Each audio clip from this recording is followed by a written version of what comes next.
Hello everyone, welcome to Editorial Insights where we help you improve your vocabulary and comprehension skills with the help of editorials.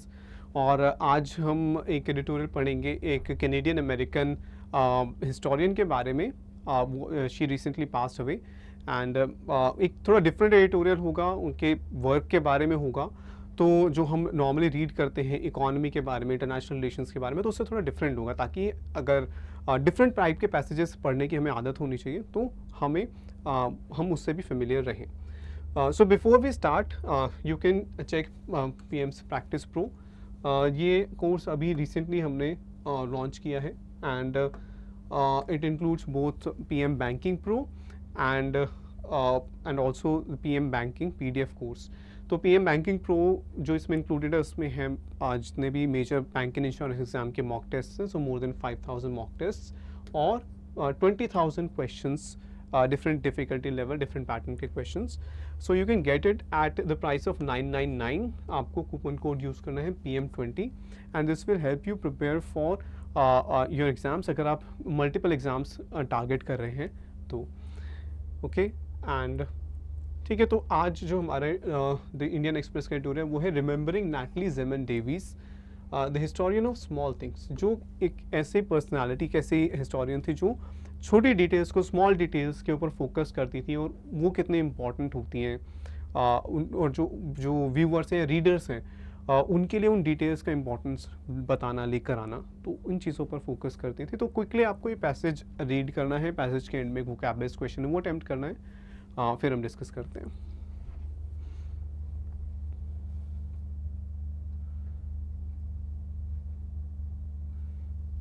Next.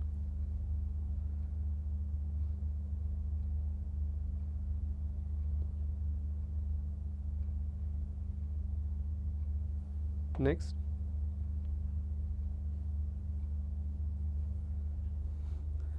Alright, so I hope आपने passage read कर लिया है.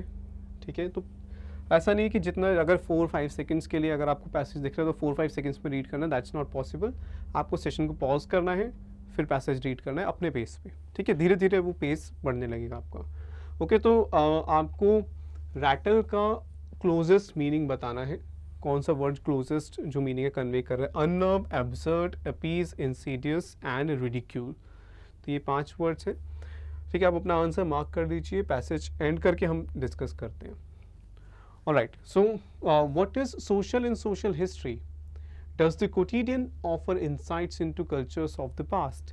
Can a historian cover gaps in the records and discern voices of the marginalized in documents produced by the elite? Few scholars have answered such questions more imaginatively than Canadian-American historian Natalie Zemon Davies, who died aged 94 in Toronto on October 21. तो अब यहाँ पर कुछ questions हैं, ठीक है, कि क्या what is social in social history? एक तो ये, तो क्योंकि वो हिस्टोरियन है तो इसके आंसर उन्होंने किया है. Does the quotidian offer insights into cultures of the past? Quotidian होता है, इट इज़ जो एवरीडे थिंग्स होती हैं, नॉर्मल जो कॉमन थिंग्स होती हैं, यूजुअल थिंग्स होती हैं, उनकी बात करें तो क्या जो नॉर्मल चीज़ें होती हैं उससे हमें क्या कुछ इंपॉर्टेंट पता चलता है पास्ट के बारे में. ठीक है, तो जो नॉर्मल डेवलपमेंट्स, कॉमन पीपल की जो चीज़ें होती हैं. And can a historian cover gaps in the records? क्या कोई हिस्टोरियन, जो हमारे पास हिस्ट्री है, अब हिस्ट्री हम ज़्यादातर क्या होते हैं कि जो प्रिविलेज्ड पीपल थे उन्होंने लिखी होती है. कॉमन पीपल, कॉमन लोग जो पढ़े लिखे नहीं होते थे या जिनके पास इतने रिसोर्सेज नहीं होते थे, तो उनके व्यू पॉइंट्स, उनकी कंडीशंस के बारे में बहुत ज़्यादा हमें नहीं पता होता. तो क्या वो जो गैप्स हैं, क्या कोई हिस्टोरियन उन्हें फिल कर सकता है? And discern is to understand, to find out, कोई चीज़ जो समझना. तो and discern voices of the marginalised. अब देखो, मार्जिनलाइज्ड एक एडजेक्टिव है, लेकिन जब द के साथ एडजेक्टिव यूज़ हो रहा है, द मार्जिनलाइज्ड, और एक सेक्शन ऑफ पॉपुलेशन की बात हो रही है, तो ये एक नाउन है. ठीक है, द मार्जिनलाइज्ड, तो ये उनकी बात हो रही है जो लोग बहुत मार्जिन्स पे रहते थे, जो सोसाइटी के पेरिफेरी पे थे. मार्जिन, पेरिफेरी सिमिलर वर्ड्स हैं. तो जो फोकस में नहीं थे सोसाइटी के, पुअर पीपल, सोशली जो अच्छी कंडीशंस में नहीं थे, तो उनके बारे में क्या एक हिस्टोरियन उनके रिकॉर्ड्स, जो उनके बारे में हमारे पास इंफॉर्मेशन है, उस इंफॉर्मेशन को पूरा कर सकता है in documents produce by the elite? क्योंकि जो हिस्ट्री है वो एलीट्स बनाते हैं, जो हायर क्लासेस होती हैं सोसाइटी की, वो हिस्ट्री लिखती हैं. एंड जो पुअर पीपल है वो नहीं लिख पाते। तो क्या एक हिस्टोरियन कर सकता है, वो गैप्स को कवर कर सकता है? तो कुछ फ्यू स्कॉलर्स, अब आपने पढ़ा होगा अ फ्यू, द फ्यू और एक सिंपली फ्यू। तो यहाँ पर फ्यू यूज़ किया है, इसका मतलब क्या है? फ्यू यानी कि जितना होने चाहिए उससे कम। फ्यू स्कॉलर्स हैव आंसर्ड, यानी कि बहुत ही कम लोगों ने आंसर किया है। अच्छा, अ फ्यू मतलब कि कुछ लोगों ने आंसर किया, यानी कि हम कह रहे हैं, हम ये नहीं कह रहे कि जितना होना चाहिए था उससे कम, हम सिंपली कह रहे हैं कि कुछ लोगों ने किया है। ओके, एंड द फ्यू मतलब कोई स्पेसिफिक लोगों की बात हो रही होती है। ठीक है, तो यहाँ पर फ्यू स्कॉलर्स हैव आंसर्ड मतलब कि जितना होना चाहिए उससे बहुत कम स्कॉलर्स ने ही आंसर किया है इन क्वेश्चंस को more intelligent imaginatively than this author. तो जिन ऑथर की बात करें, नैटली डेविस, उनसे ज़्यादा शायद ही किसी ने ये क्वेश्चंस का आंसर किया हो। Davis is best known for her classic.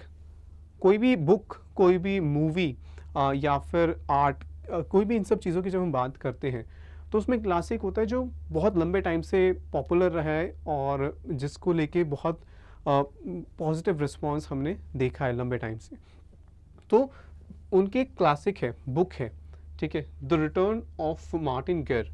तो ये जो बुक है ये उनकी सबसे पॉपुलर बुक है, alright, based on the story of a 16th century French farmer. तो उनकी बुक में एक 16th सेंचुरी फ्रेंच फार्मर है जिसका नाम है मार्टिन, उसके ऊपर ये स्टोरी उन्होंने लिखी है। Who for several years impersonated another farmer who had abandoned his family. तो ये मार्टिन क्या करता है, ये इम्पर्सोनेट करता है, किसी और की तरह दिखने की कोशिश करता है। इम्पर्सोनेट होता है आप किसी और की तरह लगने की कोशिश करो, ठीक है, आप किसी और का नाम ले लो और उसकी लाइफ जियो, ठीक है, to live like someone else. तो इम्पर्सोनेट करा एक और फार्मर को हु हैड इस, और ये जो दूसरा फार्मर था उसने अपनी फैमिली को अबैंडन कर दिया था, छोड़ दिया था, तो उसकी जगह वो जाकर रहने लगा। The book was a follow up to a 1982 film of the same title. तो ये बुक उन्होंने कब लिखी थी इन ऑथर ने? इस मूवी के बाद में 1982 में एक मूवी आई थी इसी नाम से, तो इसके बाद ऑथर ने ये बुक लिखी थी। Davis, who had worked as an advisor to the project, felt that the film had missed out on the nuances of the Guerre story. तो यहाँ पर जो ये ऑथर है इन्होंने पहले उस मूवी के लिए एक एडवाइज़र का काम किया था, ठीक है, लेकिन इन्हें लगा कि जो मूवी बनी है, ठीक है, फिल्म हैड मिस्ड आउट, कि वो उसने कुछ डिटेल्स मिस कर दी, छोड़ दी। न्यूएंसेस होते हैं माइनर, छोटी छोटी चीज़ें, ठीक है, स्मॉल डिटेल्स, स्मॉल मीनिंग्स, वो सब चीज़ें उस मूवी ने मिस कर दी थी। तो इस वजह से उन्होंने फिर ये बुक लिखी थी, ठीक है। हर reconstruction is the work of a historical detective. तो जिस तरह से उन्होंने ये स्टोरी को रिकन्स्ट्रक्ट किया, दोबारा लिखा, it is work of a historical detective, detective की तरह उन्होंने काम किया। अब क्योंकि हिस्ट्री 16th सेंचुरी में सेट है और ये एक हिस्टोरियन है, तो इन्होंने जो जितनी उस पीरियड की इंफॉर्मेशन थी वो एक्यूरेट रखने की कोशिश की कि 16th सेंचुरी फ्रांस में क्या कंडीशंस रही होंगी, तो उनको सही से रिप्रेजेंट किया अपनी बुक में। ओके, तो इसलिए यहाँ पर कहा गया कि हिस्टोरिकल डिटेक्टिव की तरह काम किया। An account of love and honour among medieval French peasants. तो अकाउंट होता है एक स्टोरी, और भी चीज़ें होती है, बैंक अकाउंट होता है, ठीक है, लेकिन यहाँ पर अकाउंट है स्टोरी। तो स्टोरी है, it's about love and honour among medieval French peasants farmers that sensitizes the reader. Sensitize करना, इन्फॉर्म करना, ठीक है, किसी चीज़ से अवेयर कराना, अवगत कराना। So sensitize the reader to rural life in feudal France. उस टाइम पे फ्यूडलिज्म था, लैंड ओनिंग क्लासेस होती थी और एंड पुअर फार्मर्स। तो उस टाइम उस सेट में उस जो है टाइम पीरियड में सेट है स्टोरी।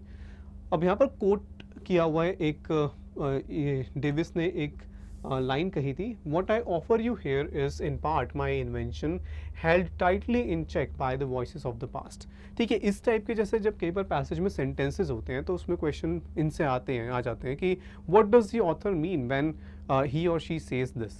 तो यहाँ पर समझने की कोशिश करते हैं। अब यहाँ पर डेविस ने क्या कहा, व्हाट आई ऑफर यू, किस चीज़ की बात हो रही है? बुक ऑफर की है ऑथर ने, ठीक है, तो बुक की बात हो रही है कि अब इस बुक में इन पार्ट यानी कि कुछ हिस्सा क्या है, मेरा इन्वेंशन है, खुद स्टोरी लिखी है उन्होंने, लेकिन held tightly in check, in check मतलब ऐसा नहीं कि कुछ भी उन्होंने इमेजिन करके लिख दिया, जो भी उन्होंने लिखा है वो वॉइसेस ऑफ द पास्ट, उन्होंने रिसर्च की, देखा कि उस टाइम पर क्या कंडीशंस थी और जितना हो सके एक्यूरेट रखने की कोशिश की है अपनी स्टोरी को, हिस्टोरिकल फैक्ट्स से सही रखने की कोशिश की है। एंड बाकी स्टोरी लाइन उन्होंने खुद लिखी है, इमेजिनेशन है उनकी, लेकिन वो इट्स लाइक वेरी एक्यूरेट, जो कंडीशंस वगैरह हैं वो सब बहुत सही ठीक है। And in her telling Bertrand, the missing farmer's wife is this central character। तो यहाँ पर टेलिंग जो है, टेल आप वर्ब की तरह यूज करते हैं हम, ठीक है, to tell someone, okay.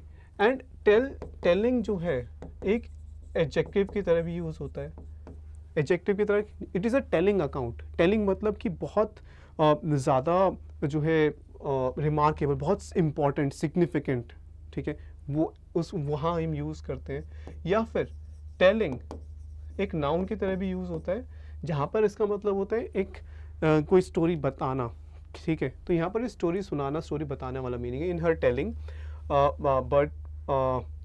Bertrand, the missing farmer's wife, is the central character, okay। Earlier accounts had assumed that the imposter had fooled her। तो जो earlier accounts हैं, earlier stories हैं, उसमें ये माना जाता था कि जो imposter है उसने फूल बनाया, that is fooled her, that means बेवकूफ़ बनाया। बट imposter क्या होता है, that is अभी हमने एक वर्ड देखा था पीछे, इट वॉज इम्पर्सोनेट। तो इम्पर्सोनेट करना, किसी के जैसा दिखने की कोशिश करना। एंड इम्पोस्टर उस पर्सन को कहते हैं जो इम्पर्सोनेशन करता है, ठीक है। तो the impostor had fooled her, but in showing how Bertrand played along with the man who had taken her husband's identity, Davis offers fascinating insights into gender relations of the time। लेकिन इस book में वो show करती हैं कि कैसे जो central character थी वो प्ले अलॉन्ग मतलब कि कंटिन्यू करती हैं रहना with a man who had taken her husband's identity, कि जिस पर्सन जो इम्पोस्टर है उसने उनके हस्बैंड की आइडेंटिटी ले ली थी, and she continues to live. So Davis जो है एक फैसिनेटिंग इंसाइट्स होते हैं, डीप अंडरस्टैंडिंग हमें मिलती है उस टाइम के जेंडर रिलेशंस के बारे में, because she is a historian. Her concern for justice extended beyond writings, और ऐसा नहीं कि सिर्फ राइटिंग्स में ही उन्होंने जस्टिस के लिए जो है लिखा। A pamphlet she wrote as a doctoral scholar at Michigan University protesting the red hunt in American institutions led to Davis losing her US passport for 8 years। तो उन्होंने US में भी वो जस्टिस के लिए उन्होंने बहुत सारी चीज़ें की, इनफैक्ट एक पैम्फलेट भी लिखा यूनिवर्सिटी में, एंड वहाँ पर फिर उसकी वजह से उनका US पासपोर्ट उनसे छीन लिया गया 8 साल के लिए। In the early 1970s she rattled Toronto university, तो वो टोरंटो यूनिवर्सिटी को रैटल किया। व्हेन यू रैटल समवन, आप उसे नर्वस कर देते हो या फिर आप डरा देते हो, ठीक है। So rattled Toronto universities conservative dons होते हैं, क्रिमिनल्स नहीं, डॉन्स वैसे लीडर कहा जाता है, ठीक है। यहाँ पर it is a university professor, it means university professors जो थे उन्हें डरा दिया या कहीं कि made them nervous by offering a course on gender. तो उस टाइम पे वो रेडी नहीं थे वो प्रोफेसर्स, लेकिन जो डेविस थी उन्होंने वो एक जेंडर पे कोर्स जो है वो पढ़ाया, वहाँ पर ऑफर किया, ठीक है, ओके। सो और अच्छा, डॉन का एक और मीनिंग भी होता है। डॉन जो है, डॉन ये यहाँ पर तो प्रोफेसर है, ठीक है, लेकिन डॉन ऑल्सो मीन्स, जब हम डॉन को एज अ वर्ब यूज करते हैं, there don means to wear, ठीक है, वियर होता है वहाँ पर मीनिंग। जैसे कि he donned the dress, she donned the dress, ठीक है, he donned the overcoat. Don मतलब टू वियर अ क्लोथिंग, किसी ड्रेस को, किसी कपड़े को पहनना। तो यहाँ पर डॉन का वो मीनिंग नहीं है, पर वो भी होता है। तो ये इस टाइप के वर्ड्स, इन पर फोकस करना है आपको, इनके मीनिंग समझने हैं, इन पे सेंटेंसेस फॉर्म करने हैं, तो आपको ये अच्छे से याद रहेंगे। Okay, campaign for public funding for the social sciences, तो उन्होंने ये सब जस्टिस के लिए बहुत सारी चीज़ें की, वो सब यहाँ पर मेंशन है। सोशल साइंसेस के लिए कैंपेन किया, प्रचार किया। Her works are a testimony to the possibilities of social history by being attentive to seemingly insignificant events, कि जो जो ये सब चीज़ें उन्होंने की वो एक टेस्टिमनी है, वो एक सबूत है, एक प्रूफ है। किस चीज़ का? To the possibilities of social history, कि क्या क्या किया जा सकता है सोशल हिस्ट्री से, by being attentive to seemingly insignificant events, की इतनी इंपॉर्टेंट इवेंट्स नहीं लगती हमें, पर अगर हम ध्यान दें उन पे तो उनसे भी बड़े बड़े चेंजेस किए जा सकते हैं। चाहे वो एक जो है मिडीवल पीरियड में जो है जेंडर रिलेशंस हैं उस पर फोकस करके किया जाए, चाहे जेंडर पर एक कोर्स जो है वो ऑफ़र करके किया जाए, तो या फिर किसी किसी जो किसी टाइप के जैसे रेड हैंड यहाँ पर मेंशन है कि किसी टाइप का जो अत्याचार हो रहा है किसी पर, तो उसके अगेंस्ट कुछ कहा जाए, तो इन सब चीज़ों से बहुत फ़र्क पड़ता है। ये लगती हमें इनसिग्निफिकेंट इवेंट्स है, पर इनसे बहुत सारी चीज़ें अचीव की जा सकती है जैसे उन्होंने की। So this is an obituary, जो एक ऑबिचुअरी होता है एक पर्सन की डेथ के बाद, जो एक स्टेटमेंट दी जाती है। तो ओके, तो ये द इंडियन एक्सप्रेस से एडिटोरियल हमने देखा। नाउ रैटल हमने अभी देखा, किसी को नर्वस कर देना या फिर डरा देना, तो कौन सा मीनिंग होगा यहाँ पर? अननर्व जो है वो जो है सिमिलर है रैटल से, उसका मतलब यही होता है किसी को नर्वस कर देना। तो ए is the right answer. Absurd होता है स्ट्रेंज, ओके, एबनॉर्मल। अपीज होता है किसी को खुश करना, सेटिस्फाई करना, किसी की डिमांड्स पूरी करना। एंड इंसीडियस होता है लॉन्ग टर्म में, जो धीरे धीरे लॉन्ग टर्म में जो हार्मफुल होता है। शुरू में शॉर्ट टर्म में हमें नहीं पता चलता, लेकिन लंबे टाइम में काफ़ी नुकसान होता है। And ridicule is to mock someone, किसी का मजाक बनाना, ठीक है, तो या किसी को छोटा महसूस कराना, तो ये होते हैं ridicule. So A is the right answer. जो important words and phrases words हैं वो यहाँ से आप स्क्रीनशॉट ले सकते हैं। And I hope you enjoyed this session. Do let us know in the comment section. Thank you.